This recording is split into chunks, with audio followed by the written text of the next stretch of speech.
Nobody in my town answers a knock at the door after midnight. My town was in many regards like any other town. Town festivals, church gatherings. The only thing that set us apart from any other town was the curfew. Nobody was allowed outside after 12 a.m.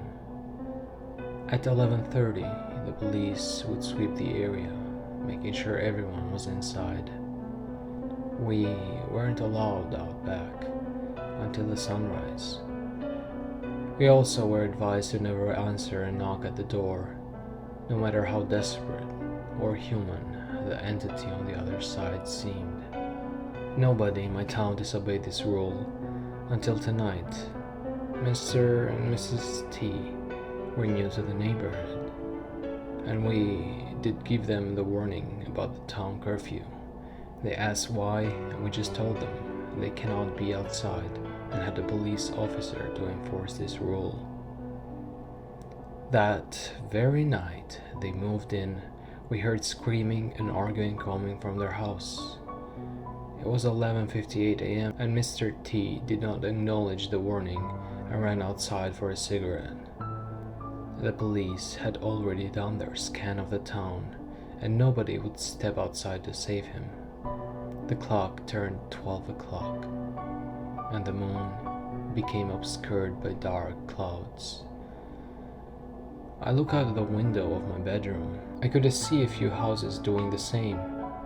That's when the streetlights went out. We heard panic, and only the light from the neighbors peeping out their window enlightened the horrific scene. Shadows gathered around Mr. T, and we saw what looked like a long shadowy arms reach out from the ground and coil around the unfortunate man. "No, no, let me go," he shouted in vain, trying to get loose, but it was futile. That's when Mrs. T ran out to join him. "Jerry!" she screamed to the man who was already halfway submerged into the asphalt ground. Going outside to save her husband was the last mistake she would make, for when she did, the arms coiled around her too. "No, help me! Someone help!" She was muffled when one of the hands closed her mouth and dragged her down with her husband, who was already dead. That's when we heard the knocking at the door, followed by a voice, and it sounded like Mr. T, but I knew better. "Please, sir, let me in. It's very cold out here. Please, they'll get me if you don't let me in, just for a moment." We knew better than to answer knocks at the door when the shadows gathered. I tried to sleep, but couldn't. I have not seen the shadows take people before. It was hard to witness. We thought as long as we followed the curfew and stayed in our houses, that we would be safe. It was a week after the incident, and the town was due for an eclipse. I figured the light of the moon would be enough to dispel the darkness and save me from the boogeyman at night. But I was wrong. That night came, and we went out for our usual routine, locking the doors, windows, and drawing the curtains. While we were drawing the curtains, we noticed a thick fog began to set in. We didn't think much of it.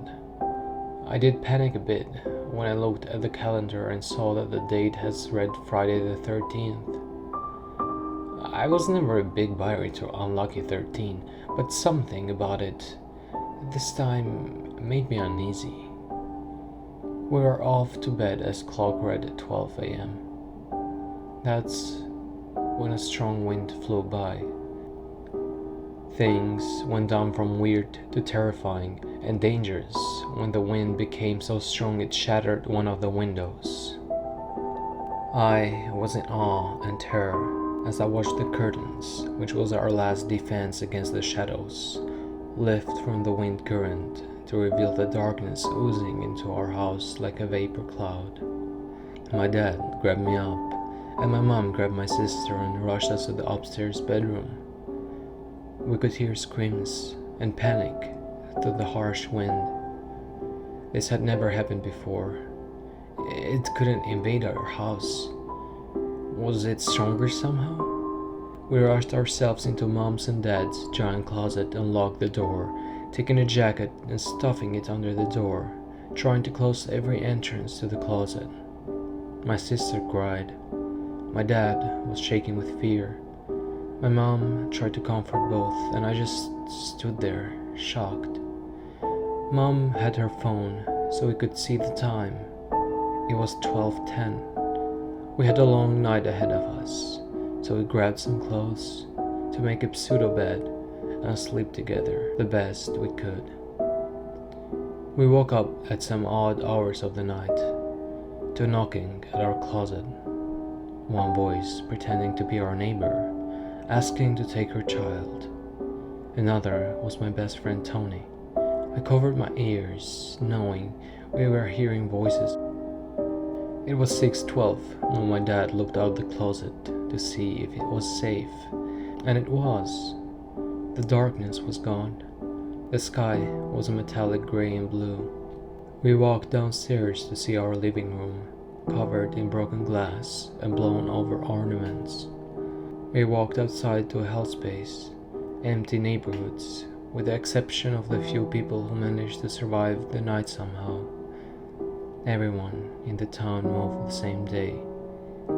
It's a ghost town now, and no one should ever visit it.